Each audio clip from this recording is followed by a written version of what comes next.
초등학생, 중학생, 고등학생들이 한 번쯤 빨리 어른이 되고 싶다 하는 생각을 합니다. 어른이 되면 속박에서 벗어나 무한한 자유와 기쁨을 누릴 수 있을 것이다. 그렇게 아마 생각을 해서 그런 생각을 하겠죠. 우리가 그런 시간을 보내고 이제 어른이 되었잖아요. 어른이 되신 우리 성도님들에게 한번 제가 여쭤봅니다. 지금 무한히 자유롭습니까? 한없이 행복하고 거칠 것이 없고 인생에는 행복만 몰려오십니까? 그렇지 않지요. 어른임에도 무한히 자유롭게 살아가는 일을 철부지라 그래요. 정말 어린아이처럼 살아가는 사람들, 철부지보다 좀 더 자유로운 삶을 살아가는 일을 철면피라 그래요. 얼굴에 아무것도 없어요. 내 행복 말고는. 이 철면피보다 더 거침없는 자유를 만끽하며 살아가는 사람들을 사이코패스라 그래요. 인생을 살아가면서 삶이 어른이 되면 행복하고 즐겁고 평안하고 즐거운 것만 있을 것이다 하는 생각은 사실은 살아보면 참 허상이다 하는 걸 알게 되죠. 한 번뿐이라고 해서 일생이라고 불리는 인생은 인생을 산 길이만큼 촘촘한 관계로 엮여 있습니다. 오늘의 위치만큼 치열하게 살았어요. 남들이 볼 때는 어떤 사람이 그 자리에 올라가면 운이 좋다, 부모님이 잘 도와줬겠지, 이런저런 얘기할 수 있지만 당사자는 그 자리에 올라가기까지 내가 지금 가지고 있는 것을 누리기까지 정말 치열하게 살았다고요. 그 치열함을 다른 말로 하면 지금 누리고 있는 기쁨과 영광의 이면에 그만큼의 상처와 외로움과 아픔이 있습니다.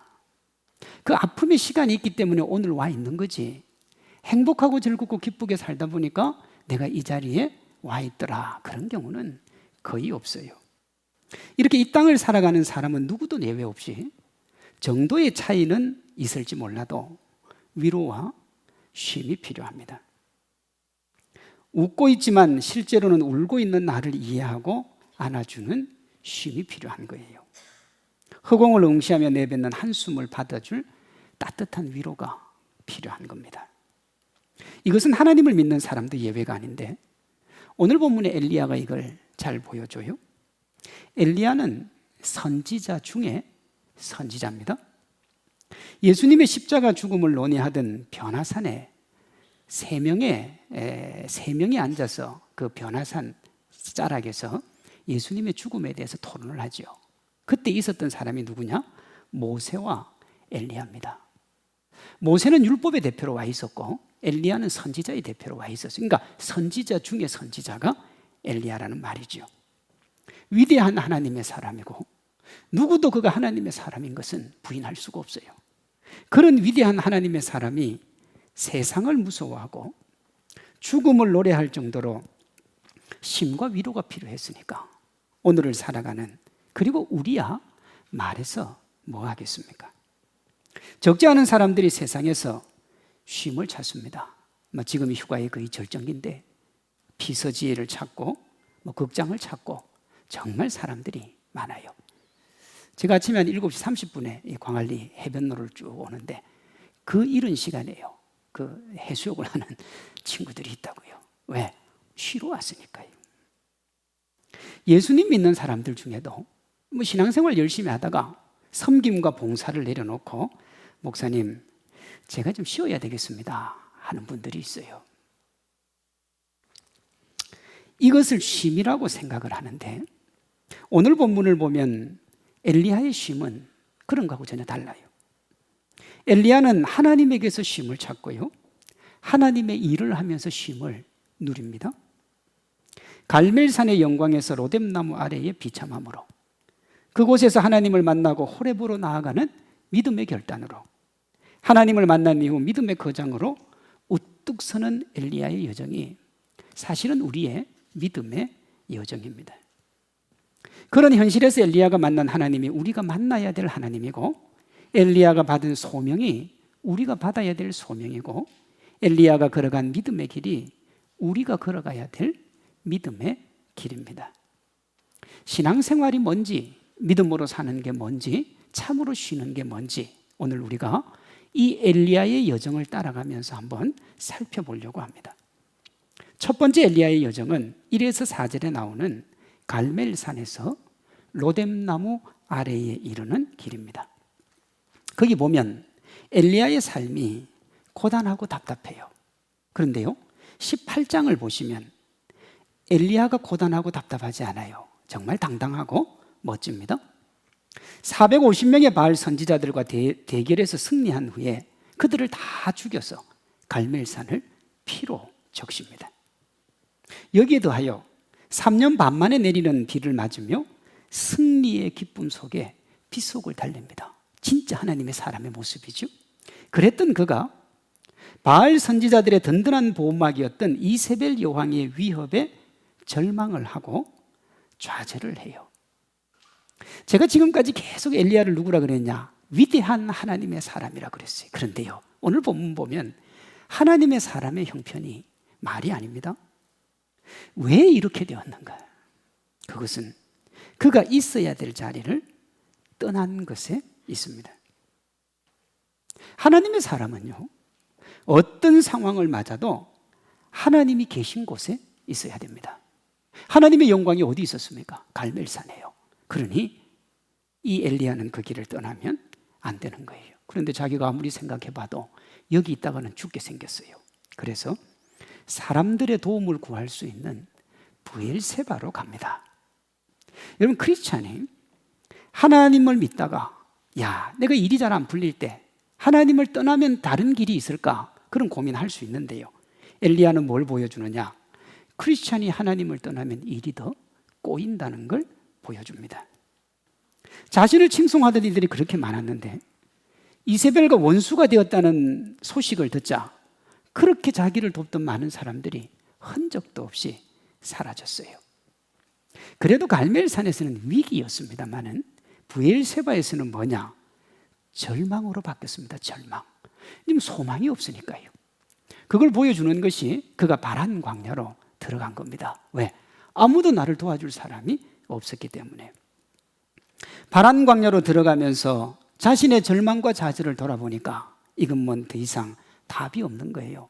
막다른 골목에 이르렀습니다.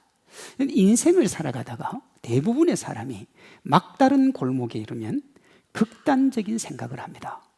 엘리야도 예외가 아니었어요. 4절입니다.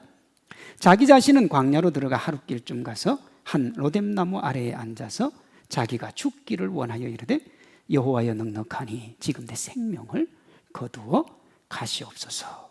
그래, 되는 일이 없을 때 하나님을 떠나 세상으로 향하는 분들이 있습니다. 엘리야처럼 희망을 찾아 세상으로 가요. 근데 여러분, 거기 가면 잠시는 기쁠지 몰라도 그 깊은 절망의 나락 속에 떨어지고 맙니다. 로뎀나무는 어떤 곳이냐? 신락 같은 희망조차도 사라진 곳, 그곳이 로뎀나무입니다. 그러니 절망의 자리를 엘리야가 찾아갔기 때문에 사실 엘리야의 인생은 거기서 끝이 나야 돼요. 왜? 더 이상 기댈 데가 없잖아요. 그런데 나중에 보면 엘리야가 살아납니다. 아니, 살아나는 정도가 아니라 다시 위대한 하나님의 사람이 돼요. 어떻게 그럴 수 있었던가? 그것은 그가 부여잡고 있던 하나님, 겉모습은 하나님이 없어요. 하나님을 다 떠나갔어요. 그럼에도 불구하고 그의 내면 깊숙한 곳에 여전히 하나님을 붙들고 있는 그의 손이 있습니다. 사랑하는 성도 여러분, 삶의 현실이 죽음을 노래할 만큼 절망적이어도 하나님을 믿는 믿음이 있고 그 믿음으로 하나님 부여잡으면 우리가 다시 회복될 줄로 믿습니다. 우리 삶의 상황이 어떠해도, 사방이 막히고 적으로 가득해도 하나님 손 놓지 않으면 살아요. 엘리야처럼 간절하게 위로와 쉼을 얻지만 그보다 더한 고통과 아픔의 먹구름이 우리를 로뎀나무 아래에 주저앉게 만들 수 있습니다. 그때 우리가 엘리야처럼 우리의 삶이 끝난 것처럼 보일 수 있습니다. 왜 내게 이런 일이 다가오는가? 왜 내게 이런 고통이 다가오는가? 왜 내게 이런 절망과 아픔이 다가오는가? 그러나 그런 상황이라도 우리가 하나님 손 놓지 않으면, 우리를 도우시는 하나님께 우리의 삶을 맡기면 엘리야처럼 우리가 반전의 드라마를 쓰게 될 줄로 믿습니다. 지치고 힘든 삶의 자리, 엘리야처럼 포기하고 싶을 때가 우리에게 있을 수 있어요. 그때 우리가 해야 될 가장 중요한 것은 뭐냐? 하나님의 이름을 부르는 겁니다. 그러면 우리가 있는 자리가 어떤 곳이라도 하나님이 찾아오세요. 하나님이 계신 갈멜산을 떠나서 세상이라고 하는 브엘세바를 기웃거리다가 엘리야처럼 아픔과 고통을 경험했을 수도 있습니다마는, 우리가 로뎀나무까지 내몰릴 수도 있습니다마는, 우리가 그런 상황 처해도 하나님 부여잡으면 산다고 했으니 우리도 어떤 상황, 어떤 여건 맞아도 하나님 부여잡고 하나님께로 나아가는 신실하고 아름다운 믿음의 주인공들 되시기를 바랍니다. 하나님이 엘리야를 찾아옵니다. 그것이 두 번째 여정이에요. 5절에서 8절에 나오는 로뎀나무 아래서 호렙산까지 이르는 여정이 있습니다. 하나님이 모든 소망이 끊어진 로뎀나무 아래에서 죽음을 노래하는 엘리야를 찾아오십니다. 그 마음에 하나님을 향한 한 줄 소망을 가지고 있었기 때문에요. 5절입니다. 로뎀나무 아래에 누워 자더니 천사가 그를 어루만지며 그에게 이르되 일어나서 먹어라 하는지라. 그래요? 주님이 오셔서 엘리야를 안아주셨는데 안으시고 찢기고 상한 마음, 절망과 두려움에 떨고 있는 마음, 아무도 나와 함께 하지 않는다는 그 상실감에서 오는 그 외로움을 주님이 안아주시고 어루만져 주세요. 우리가 믿는 하나님이 그런 하나님입니다. 왜 네가 갈멜산을 떠났느냐? 왜 브엘세바를 기웃거렸느냐? 로뎀나무 아래의 비참한 현실의 원인이 왜 그런 자? 그렇게 묻지 않으시고 하나님이 엘리야의 찢기고 상한 마음을 위로하고 치료하세요. 그 하나님을 성경은 이렇게 얘기합니다. 상한 갈대를 꺾지 않으시고 꺼져가는 등불을 끄지 않으신다. 우리 하나님 긍휼의 하나님이고 사랑의 하나님이고 치료의 하나님입니다. 우리 삶의 자리로 오셔서 우리의 눈물 닦아주시고 아픔을 만지시는 그 하나님의 치유와 회복의 은혜가 우리에게 있기를 소망합니다. 하나님이 내적으로는 상하고 찢긴 엘리야의 마음을 위로하시면서 외적으로는 먹을 것으로 일어서게 하세요. 그런데 단순하게 먹고 일어서는 게 목적이 아니에요. 7절, 여호와의 천사가 또다시 와서 어루만지며 이르되 일어나 먹어라.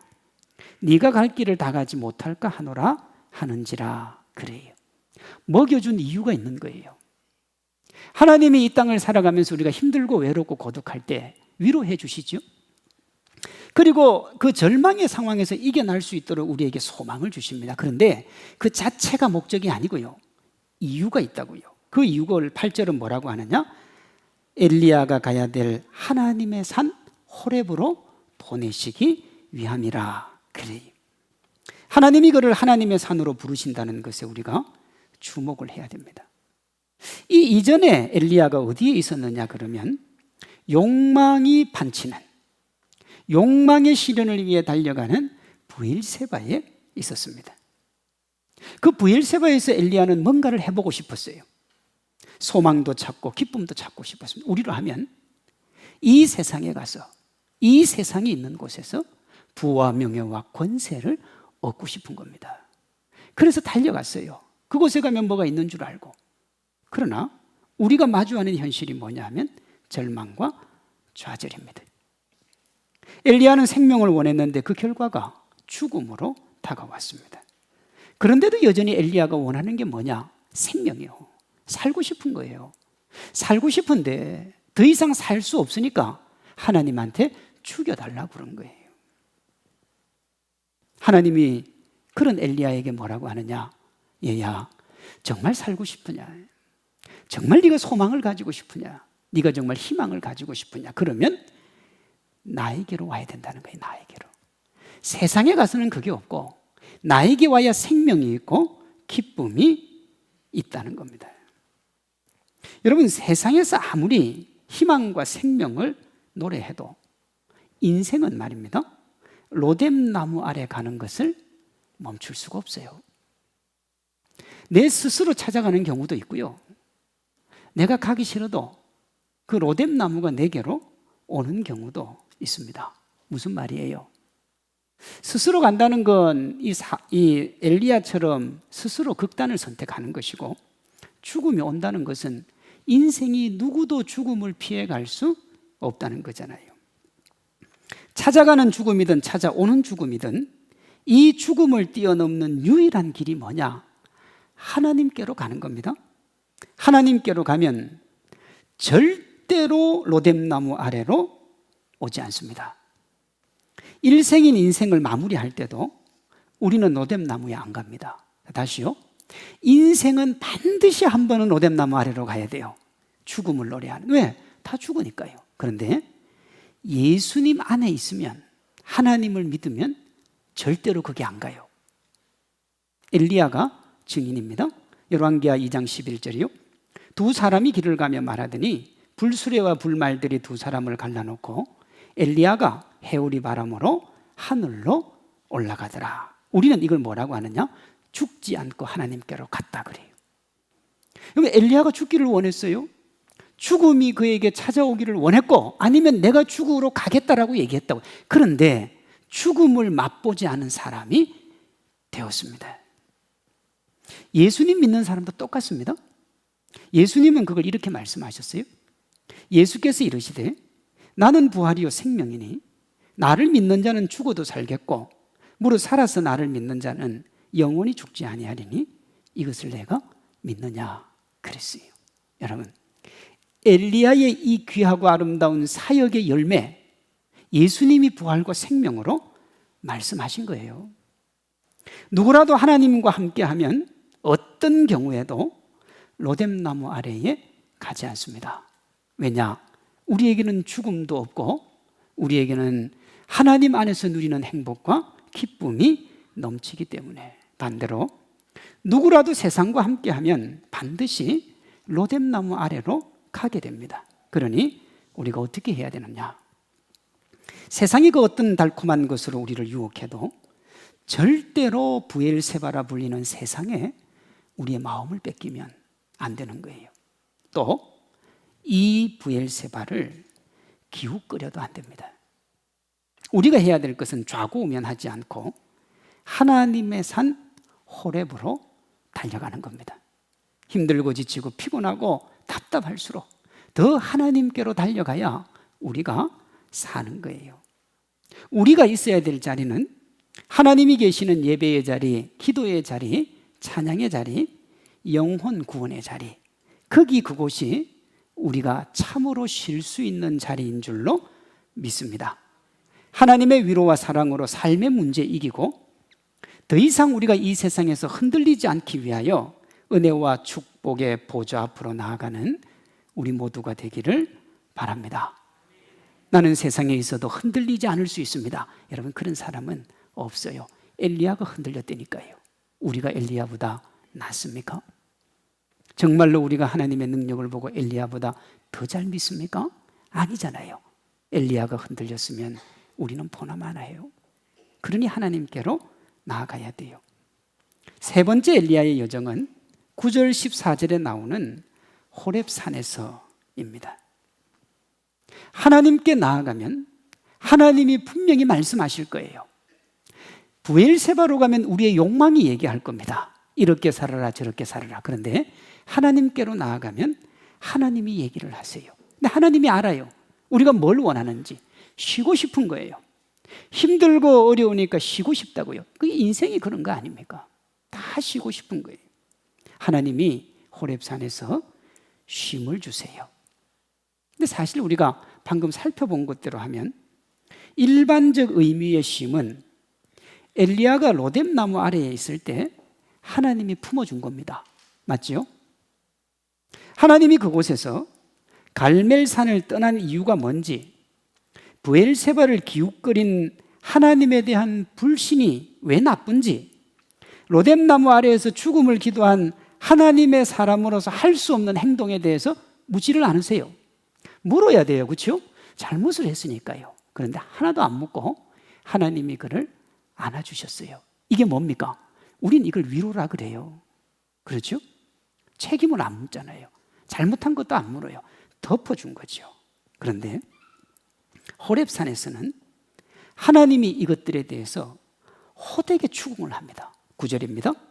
여호와의 말씀이 그에게 임하여 이르시되 엘리야야 네가 어찌하여 여기 있느냐. 그래.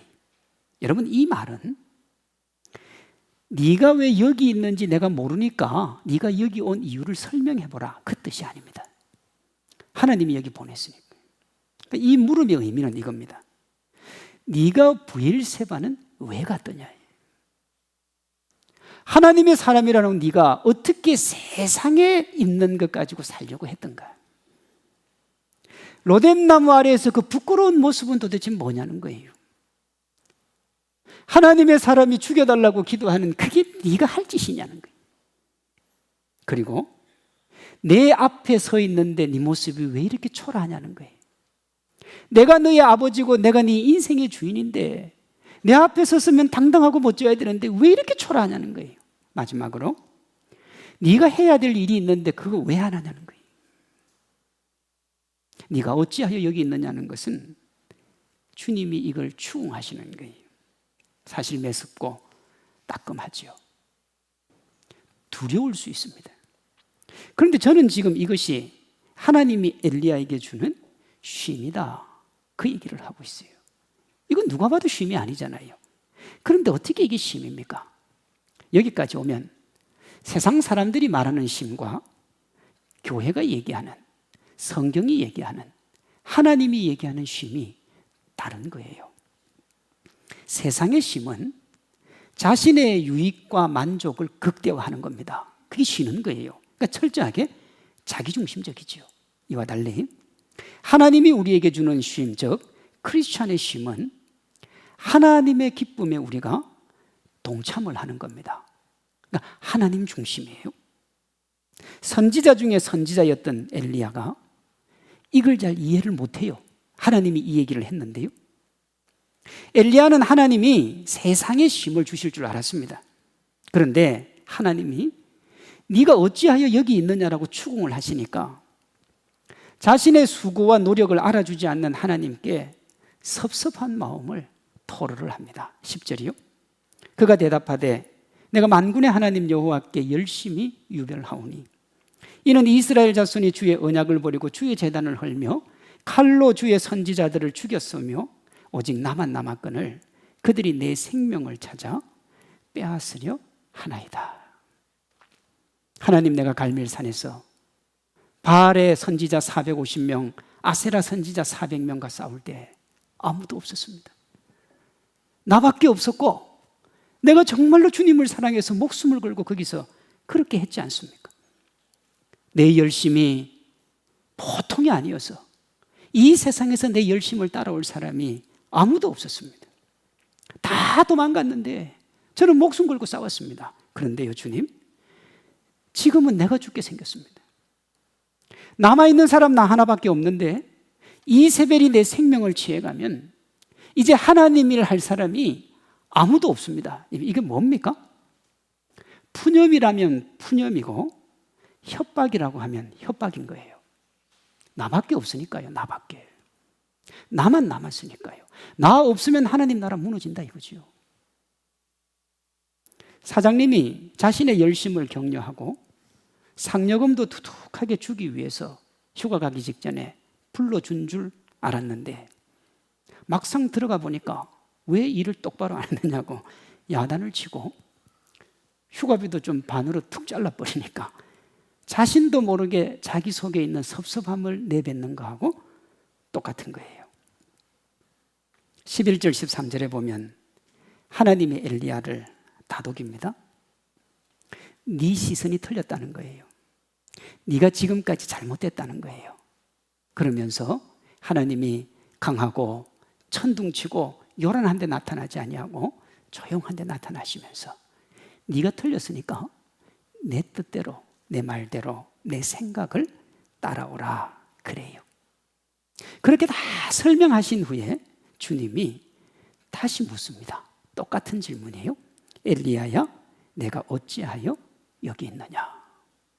그럼 이제 뭐라고 대답해야 되겠어요? 아유, 하나님, 제가 몰랐어요. 제가 잘못했어요. 듣고 보니까 제가 참 미련했네요. 하나님 말씀하시면 따라갈게요. 그래야 되잖아요. 어떻게 대답했을까요? 앞에서 했던 말 토시 하나 빼지 않고 그대로 대답합니다. 14절이요. 그가 대답하되 내가 만군의 하나님 여호와께 열심히 유별하오니 이는 이스라엘 자손이 주의 언약을 버리고 주의 제단을 헐며 칼로 주의 선지자들을 죽여 싸우며 오직 나만 남았거늘 그들이 내 생명을 찾아 빼앗으려 하나이다. 이건 엘리야의 상황이 보통 심각한 게 아니에요, 여러분. 하나님 말을 기뚱으로도 안 듣습니다. 내가 맞다는 거예요. 내 주장이 맞아요. 이런 상태로는 하나님이 할 수가 없지요. 아마 그를 그대로 두면 다시 브엘세바를 기웃거리다가 로뎀나무에 와서 또 죽여달라 그럴 거예요, 아마. 이건 뭐 변함없는 사실이죠. 그럼 결과가 진짜 그렇게 되었는가? 아니요. 이 이후에 보면 엘리야는 하나님이 기뻐하는 다메섹으로 갑니다. 그리고 후에 생명의 주님을 만나요. 궁금하잖아요. 엘리야는 어떻게 자기 만족이라는 세상 의미의 쉼을 하나님 기쁨의 동참이라는 성경적 의미의 쉼으로 옮겨갔을까? 18절에 그 단서가 나와요. 내가 이스라엘 가운데 7천 명을 남기리니 다 바알에게 무릎을 꿇지 아니하고 다 바알에게 입맞추지 아니한 자니라 그랬어요. 여러분, 엘리야가 앵무새처럼 똑같이 말한 내용 중에 오직 나만 남았다 하는 부분이 있습니다. 이제 하나님의 일을 할 사람이 자기밖에 없다는 겁니다. 그래서 하나님이 나 안 살려주면 하나님 손해라는 겁니다. 이에 대해서 하나님이 뭐라고 하느냐? 너 같은 사람 7천 명 더 있다고요. 너 말고도 많이 있고 너 없어도 상관없다는 거예요. 예를 들어서 하나님 제가 이렇게 열심히 하는데요, 정말 힘들거든요. 제가 안 하면 할 사람도 없어요. 하나님 어떻게 할까요? 제가 그렇게 기도를 했다 칩시다. 근데 하나님이 저보고 야, 너 없어도 돼. 너 말고 7천 명 더 있으니까, 아니 그 사람들 너보다 낫거든? 너는 없어도 돼. 이게 그 소리예요. 하나님의 이 말씀이 엘리야를 일깨우는데 양방향으로 일깨웁니다. 한 방향은 네가 혼자가 아니라는 위로입니다. 그럼 어떤 일을 할 때 자기밖에 할 사람이 없다고 되면 우쭐해지기도 하고요, 엄청난 부담을 안기도 합니다. 엘리야가 가졌던 마음이 뭐냐? 엄청난 부담이에요. 하나님이 너의 동력자가 있으니까 패배의식이나 두려움 던져버리고 그들과 함께 달려가라는 겁니다. 내가 너를 위해서, 내 나라를 위해서 준비한 사람들이 있으니까 함께 무명으로 섬기는 그들과 함께 영광의 길을 달려가라는 겁니다. 하나님의 동력자들이 우리에게 있다는 겁니다. 사랑하는 성도 여러분, 나만 이 일 하는 것 같고, 나만 수고하는 것 같고, 나만 고생하는 것 같은 생각을 우리가 할 수 있습니다. 그때 나 외에도 하나님의 일 많이 하는 사람들 있음을 잊지 말고 힘을 내시고 서로가 서로에게 그런 사람들이 되시기를 바랍니다. 엘리야가 일깨움을 받은 다른 방향은 자각이라고 하는 겁니다. 엘리야는 갈멜산에서 자신의 이름이 드러나는 영광을 누렸습니다. 빗속을 달리는 기쁨도 누렸습니다. 이와 달리 하나님이 말씀하시는 7천 명은 자신만큼 희생하고 섬기고 봉사를 했습니다. 엘리야만큼 일했어요. 그런데 각자의 이름이 드러나지 않습니다. 그저 7천 명 중에 한 명으로 불렸습니다. 하나님이 엘리야에게 7천 명을 말씀하신 이유는 자기중심적인 시각에서 벗어나라는 겁니다. 때로 우리도 엘리야처럼 자기가 가장 많이 섬기고 그래서 힘들다고 생각할 때가 있습니다. 자기가 당하는 고통이 가장 무겁고 크고 자신의 슬픔이 가장 크다고 생각합니다. 착각입니다, 여러분. 착각이에요. 하나님 앞에 나보다 더 열심히 섬기는 사람 많고, 하나님 앞에 나보다 더 열심히 봉사하는 사람 많고, 나보다 더 열심히 충성하는 사람도 많습니다. 그러니 하나님이 그 교만을 버리라고 하시는 거예요. 동시에 7,000명처럼 이름 없는 섬김에 섭섭해하지도 말라는 거예요. 왜요? 하나님이 기억하시니까. 우리가 정말 하나님을 제대로 믿는다면 사람의 기억이 좋습니까? 하나님의 기억이 좋습니까? 하나님이 알아주는 게 좋습니까? 사람이 알아주는 것이 좋습니까? 하나님이 알아주는 것이 행복이요 기쁨이요 전부인 줄로 믿습니다. 그러니 전능하신 하나님의 일에 동참하는 게 쉼이고, 하나님이 우리 이름을 기억해 주는 게 쉼입니다. 하나님이 기억해 주는 게. 진정한 쉼이라는 게 뭐냐면 하나님 나라 일에 동참해서 하나님을 기쁘시게 하는 것, 그게 쉬는 겁니다. 웨스트민스터 신앙 고백서는 이것을 이렇게 말합니다. 인간의 제일 되는 목적은 하나님을 영화롭게 하는 것과 그를 영원토록 즐거워하는 것입니다. 그래, 하나님의 기쁨이 우리의 기쁨이고 그것이 우리에게 참된 쉼이라는 겁니다. 우리의 만족이 아니라 하나님의 기쁨이요. 그렇게 하려면 어떻게 해야 되느냐? 여러분, 내 생각, 내 경험, 내 판단을 내려놔야 돼요. 엘리야를 보세요. 위대한 하나님의 사람인데 2번을 얘기해도 못 알아듣잖아요. 못 알아들어요. 왜? 내 생각으로 너무 가득 차 있기 때문에 그렇습니다. 세상의 시각으로 자꾸 믿음의 세계를 보면 이런 현상이 생기는 거예요. 이걸 극복하려면 어떻게 해야 되느냐? 엘리야처럼 하나님 앞에서 하나님의 말씀을 들어야 돼요. 우리에게 하나님의 말씀을 듣는 게 뭐냐? 지금 이 시간이요. 하나님의 말씀을 보고 하나님을 찬양하고 하나님께 영광 돌리는 지금 이 시간이 우리가 호렙산에 하나님 앞에 서 있는 시간입니다. 자신을 내려놓고 하나님의 말씀 듣고 순종을 다짐하는 우리 모두 되기를 바랍니다. 네 번째 엘리야의 여정은 15절 이하에 나오는 호렙산에서 다메섹으로입니다. 소명받은 엘리야가 소명자의 삶을 사는 게 핵심이에요. 15절 17절에 보면 하나님이 참된 쉼이 하나님의 일을 기쁘게 감당하는 것이라는 걸 깨달은 엘리야에게 3가지 소명을 줍니다. 네가 인생을 마무리하기 전에 이 3가지는 하고 오라는 거예요. 엘리야가 3가지 소명의 삶을 위해서 가야 될 곳이 어디냐면 다메섹으로 가야 돼요. 로뎀나무 아래에서 호렙산에 이르는 거리와 비교할 수 없는 거리가 다메섹까지 가는 겁니다. 10절과 14절 우리 앞에 살펴봤죠. 하나님이 뭐라고 얘기만 하면 자기 생각을 얘기하던 사람이 엘리야입니다. 섭섭하다고 그러고 하나님 그러면 안 된다고 그러고 그렇게 했는데, 그렇다면 이번에도 자기 생각을 얘기해야 되잖아요. 너무 먼 거리를 가니까. 그런데 아무런 얘기를 안 해요. 조용히 떠나요. 왜 그랬을까요, 여러분? 이건 우리에게 주는 시사하는 바도 엄청나게 커요. 우리가 교회에서 말이 줄어들고 삶이 있는 신앙을 사는 길이 여기에 나와 있기 때문에 그렇습니다. 이거 못 깨달으면 입으로 다 합니다. 말로 사역해요. 근데 이거 깨달으면 삶으로, 행동으로 신앙생활을 하게 돼요. 그렇게 만든 게 뭐냐 하면 무명의 7,000명이 걸어갔던 소명의 길이요. 그러면 엘리야는 이 7,000명을 정말 무시했어요. 자기가 최고라 그랬잖아요. 이 이름 없는 사람들은 아무것도 아닌 거예요. 그런데 누가 이들을 기억하고 있었느냐 하면 하나님이 기억하고 있었고, 하나님이 이 7,000명에 대해서 극찬을 한 거예요. 그렇죠? 너의 동력자라고, 너와 함께 걸어갈 사람이라고. 상대적으로 자신은요, 하나님에게 야단 엄청 맞은 거예요. 내가 너를 그래도 그나마 이름이라도 드러나게 하고 하나님의 사람으로 서게 해줬는데 지금 네가 뭐하는 짓이냐 하는 거하고 똑같은 거예요. 여러분, 엘리야는 이 땅을 살아가면서 위대한 하나님의 선지자라는 이름하에 자기가 수고하고 노력한 것보다 더 많이 받았어요. 그런데 7,000명은 받은 게 하나도 없는 거예요. 없으니까 어떻게 해요? 천국 가면 7,000명은 주님에게 자꾸 넘치는 거 받을 테고 자기는 받을 게 아무것도 없는 거예요. 사랑의 교회를 개척한 오카노 목사님이 거의 마지막 쯤에 간증을 하실 때 그런 얘기를 한 적이 있어요. 나는 천국 가면 이 땅에서 너무 많이 받아 누려서 받을 게 하나도 없을 거다.